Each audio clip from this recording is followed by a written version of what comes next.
I was born and raised in a really small town. I figured out I was gay at a really young age, and, sometimes in a small town, it doesn't exactly help to be gay.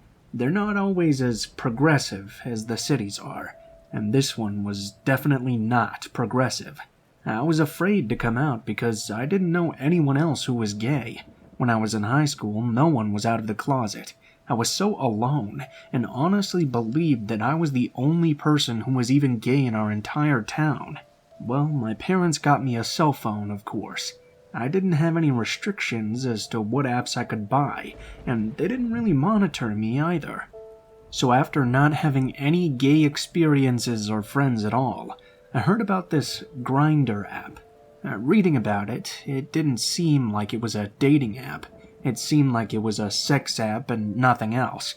But hell, I was a 17-year-old gay male teenage virgin. I was perfectly fine with it being a sex app. I was pretty disappointed when I opened the app up, actually. Yeah, there were people on it, but only 1 or 2 people were within my town, and they were much older and not exactly interesting. The next person on the app was like 55 miles away. I got some people messaging me on the app, but they weren't anyone I was interested in, so I have to admit being pretty disappointed in this app. When I graduated from high school, I went to college in DeKalb, Illinois at North Illinois University.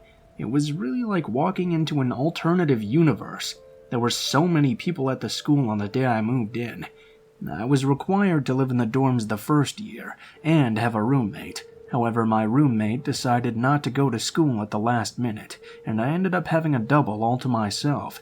The first night there, I wondered what I was going to do. I didn't know anyone at school and wasn't sure exactly how to make friends. The campus was so lit, though. There were people partying everywhere. People were outside, they were littering the campus at night.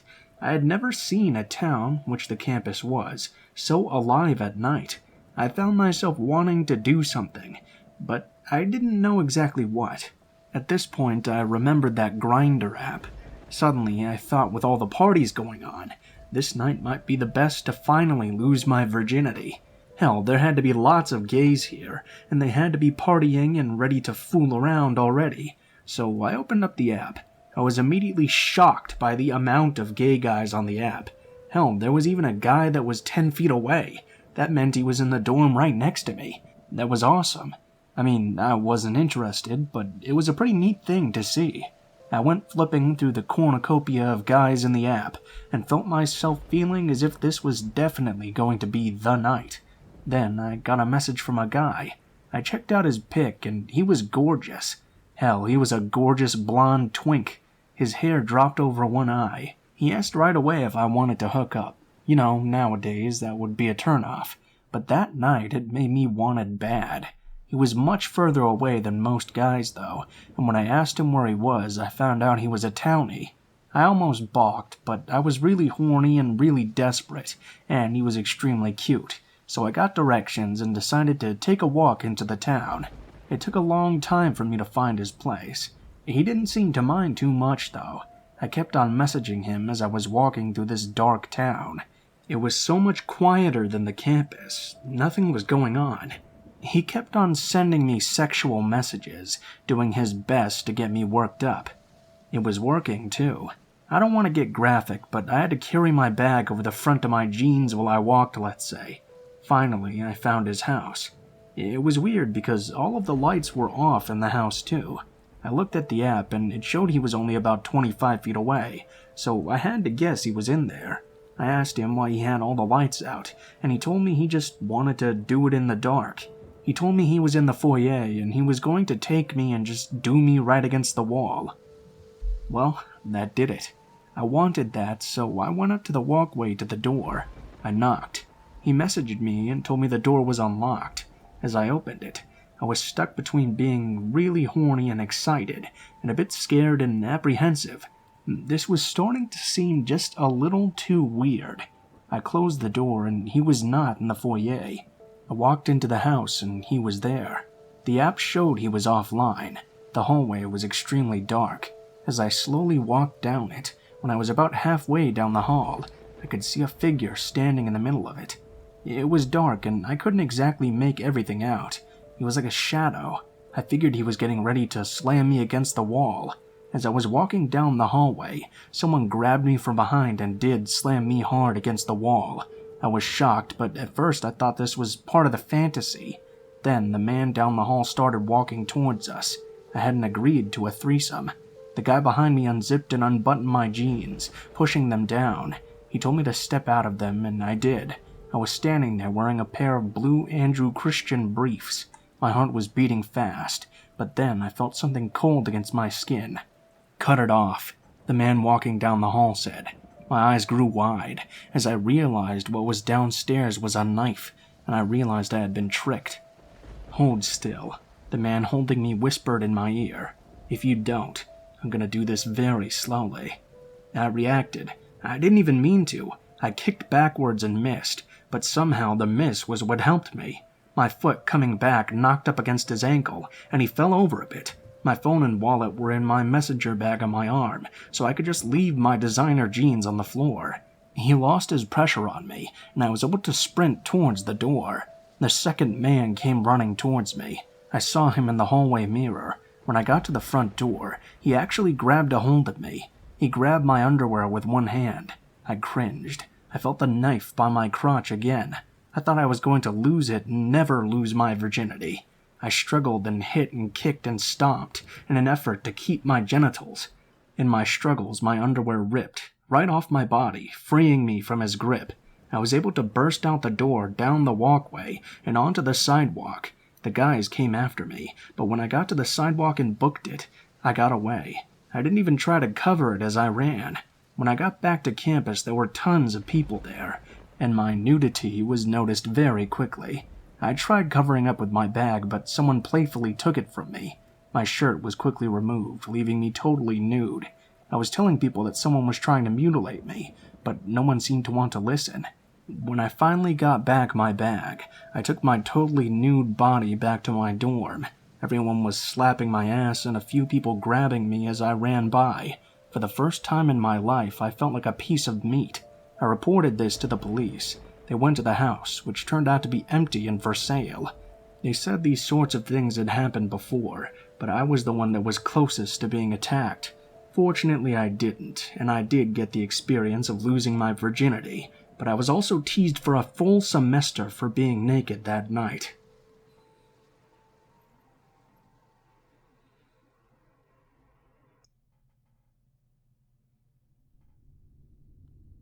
Life sucks. Then it gets weird. My life sucks. Then it got weird too. I lived just down the block from a graveyard, you see. I could swear that I could smell it, always at sundown, just a whiff of rot on the evening breeze. I lived in what I like to call a little big city, a place that boomed once with factories and a busy commercial section that met the needs of the workers and their families.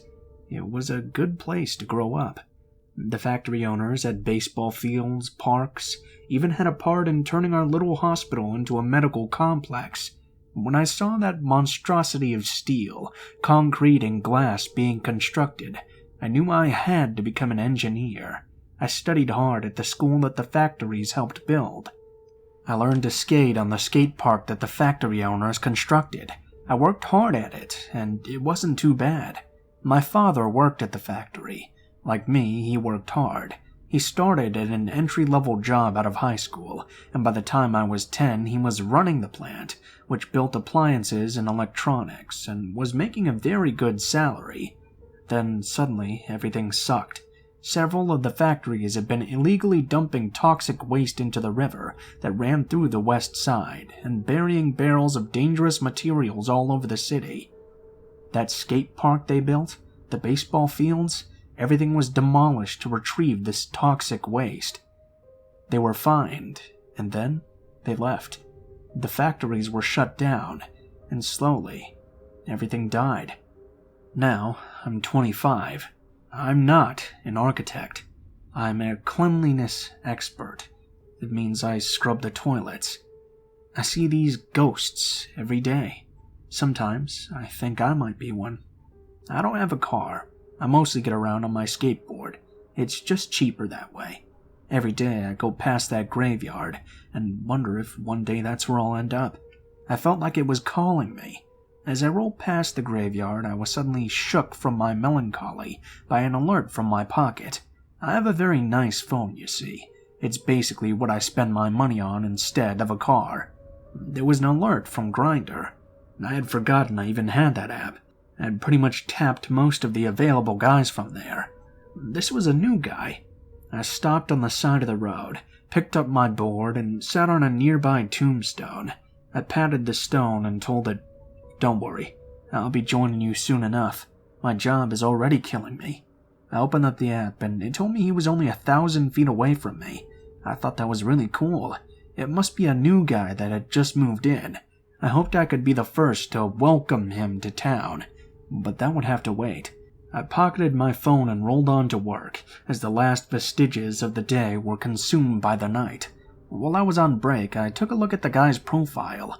His profile pic was sexy as hell, and like most Grindr profiles, it was completely empty.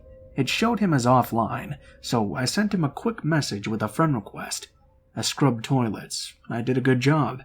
For some reason, I still liked to work hard, even though I was going nowhere, and everything sucked. As I came up on the graveyard, I pulled out my phone as I cruised. The man had not replied to my friend request, but he was still showing up in that same place. I watched the distance shrink as I rolled by the graveyard, and then increase again as I turned away towards my block. There was a cluster of houses across the street from the graveyard. Perhaps he lived in one of those. My bed called to me as soon as I got home. By bed, I mean 2 old futon mattresses stacked on top of one another, but it was soft, so I went to sleep. It was on my night off that I heard a notification on my phone once again. He was online. I stopped and picked up my board and went to sit on a gravestone that was illuminated by a streetlight. As I approached the stone, idly looking at my phone, I noticed that the distance had once again shortened just a bit.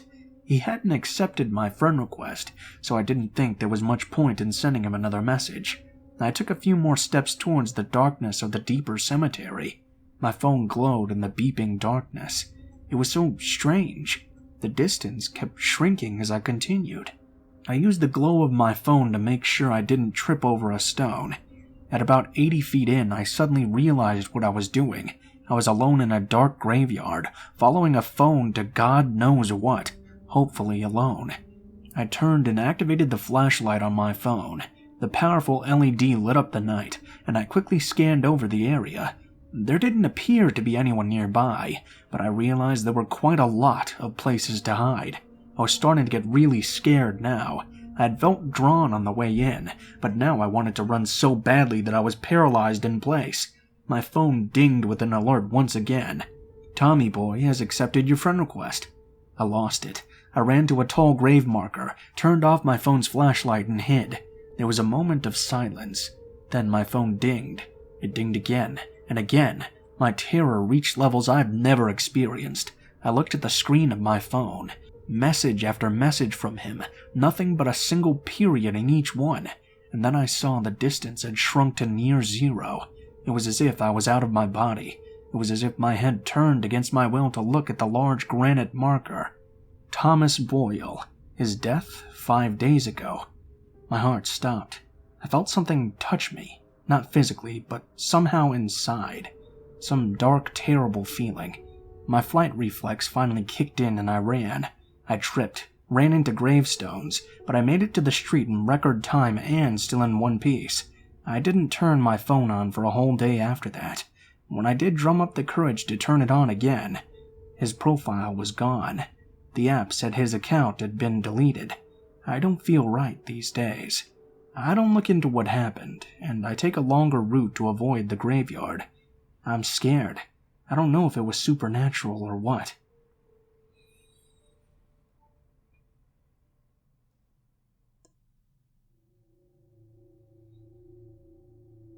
Some people say that they wish they could go back in time and change things. Me personally, I think I wouldn't change a thing. Not one single thing. I really believe that we are who we are for the experiences that we've had. I feel that every experience I've had is a part of me that I wouldn't trade for anything. When I was a young man, I had a very lonely period in my life. I had some bad breakups and was finding it hard to return to dating. The internet dating thing was still new and fresh, so I decided to give it a try. I didn't have much luck, honestly. Many unreturned messages, flat-out refusals, all for a few bad dates. One night, after a few drinks for a friend, I admitted to him that I was at the point where I just wanted to fuck. In response, he pulled out his new smartphone and showed me something called Grindr, an app that lets you meet nearby guys for anonymous sex. Well, it claims to be a dating app, but you know how that stuff works. The next day, I had bought a $100 phone and was downloading this app. I had 10 messages by the time I sent my first. To be honest, it was mildly flattering, even though several of them were pictures of genitalia, along with some horribly misspelled reference to the treatment of those genitalia. But there was one. The profile picture was a face shot of a charming-looking man with a winning smile. The message read, "Looks like you're close. Want to come hang out a bit and see if we hit it off?" Want to come hang out a bit and see if we hit it off? I was overjoyed. He was close enough for a short walk in a good neighborhood, and he seemed saner than most on this Grindr thing. The sun was just setting, and the summer weather was mild and cool. The sidewalks well lit, with the street lamps just coming to life. I stopped by the 7-Eleven on the corner and picked up a pack of cigarettes, some condoms, and a little bottle of super strong mint breath spray. Larry, the older gentleman who was most always on at this time, chuckled and winked at me. Gonna get lucky? I blushed a bit and shrugged. Here's hoping, I guess. I stood at the corner just a few houses down, smoking a cigarette and wondering if I could actually do this. I just felt weird meeting someone just to have sex. In the end, my desire to get laid won out over my anxiety of the situation, though. I duffed my smoke and practically doused myself in mint scent. When he answered the door, he was every bit the man that I had seen in the profile pic, and more. Tall and handsome. I was taken immediately. We stumbled over an awkward greeting, and he invited me inside. His living room was lovely, with a large coffee table and a matching set love seat and sofa. He had already set out a bottle of nice brandy and some glasses. I really couldn't believe my luck. When he sat down and offered me to make myself comfortable, I chose to make the first move. I sat next to him on the couch, not quite in cuddle range, but close enough to put the option out there. It was as he was pouring a glass of brandy, blackberry I believe, for me, that I started to feel as though things were going poorly.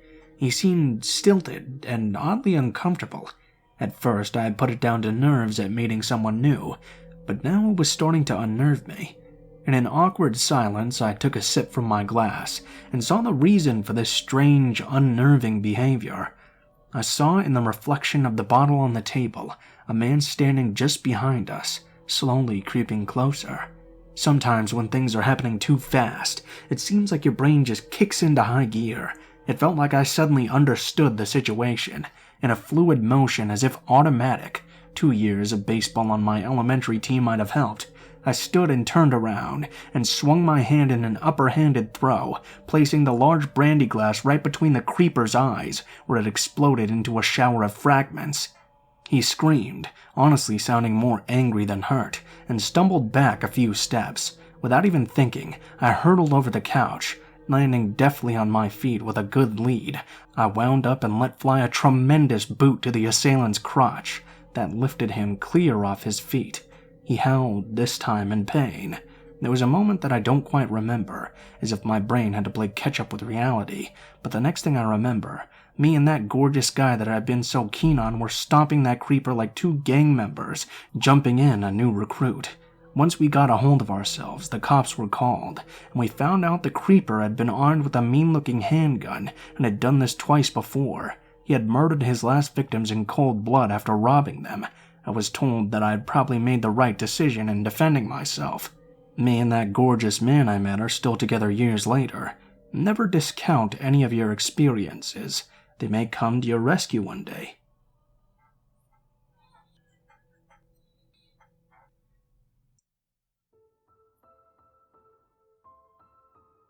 What is up, guys? Blue Spooky here as always. Thank you guys so much for watching, especially if you made it this far to the end of the video. All the copyright strikes are removed now, so we can get back to business as usual. I'm sorry I haven't been posting as much lately. I've just been really distracted with Monster Hunter Rise, I'll say. But I will get back to posting normally as soon as possible. Thanks to my friend KillerOrangeCat for letting me use the stories from his subreddit in this video. He's been helping me a lot by letting me use some of his stories lately, so be sure to check him out. I'll leave a link to his stuff in the description, and he does really good scary stories as well. They're all really unique, and most of them are original because he gets them himself personally through doing interviews and stuff, so if you guys would like to send in a story or you have a story you'd like me to read, links to all of my social media will be in the description below, including links to my Gmail, Facebook, and Twitter accounts. If you do decide to send in a story, please be sure to include in the tagline what the name of the story is, the type of story it is, if it has one, and how you would like to be credited in the description of the video the story appears in.